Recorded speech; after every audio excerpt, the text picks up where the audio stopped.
বেলজিয়ামে বর্তমান সরকারের ব্যয় সংকোচন নীতি এবং প্রতিরক্ষা খাতে বাজেট বাড়ানোর প্রতিবাদে উত্তাল হয়ে উঠেছে ব্রাসেলস। মঙ্গলবার রাজধানীর ব্রাসেলসের রাস্তায় নেমে আসেন হাজার হাজার মানুষ। বিশেষ করে পেনশন এবং শিক্ষা খাতে বাজেট কমিয়ে যুদ্ধবিমান কেনার সিদ্ধান্তের তীব্র নিন্দা জানিয়েছেন আন্দোলনকারীরা।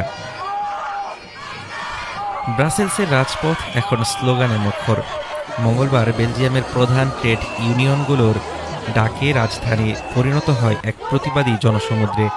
গত ফেব্রুয়ারিতে প্রধানমন্ত্রী বার্ট ডি ওয়েভারের নেতৃত্বে এরিজোনা জোট সরকার ক্ষমতা গ্রহণের পর এটি ছিল 10ম বড় ধরনের প্রতিবাদ কর্মসূচি।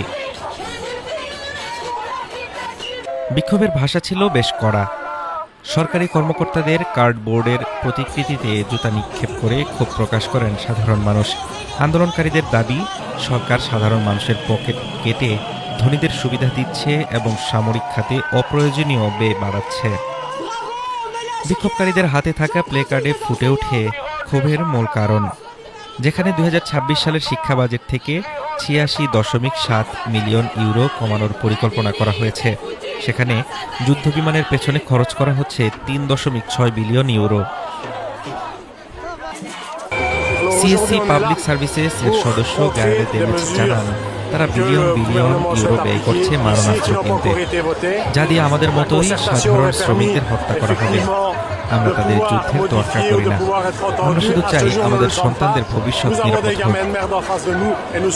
বিক্ষোভকারীরা ক্ষমতাসীন এমআর পার্টির সদর দপ্তরের সামনে জড়ো হয়ে তীব্র প্রতিবাদ জানান। তাদের অভিযোগ, বর্তমান বাজেট ভারসাম্য রক্ষার নামে পেনশনভোগী, অসুস্থ মানুষ এবং মধ্যবিত্তের জীবনকে বিপন্ন করে তুলেছে সরকার।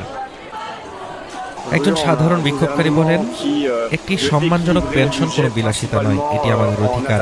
অথচ সরকার আজ মধ্যবিত্ত আর সাধারণ মানুষের উপর আঘাত হানছে। পেনশন, মজুরি বৃদ্ধি ও জীবনযাত্রার ব্যয় সমন্বয়ের দাবিতে এই আন্দোলন আরও তীব্র করার হুঁশিয়ারি দিয়েছে ট্রেড ইউনিয়নগুলো। এরিজোনা জোট সরকারের জন্য এই গণবিক্ষোভ এখন এক বড় চ্যালেঞ্জ হয়ে দাঁড়িয়েছে। হাফিজুর রহমান তুষার, ঢাকা টুডে।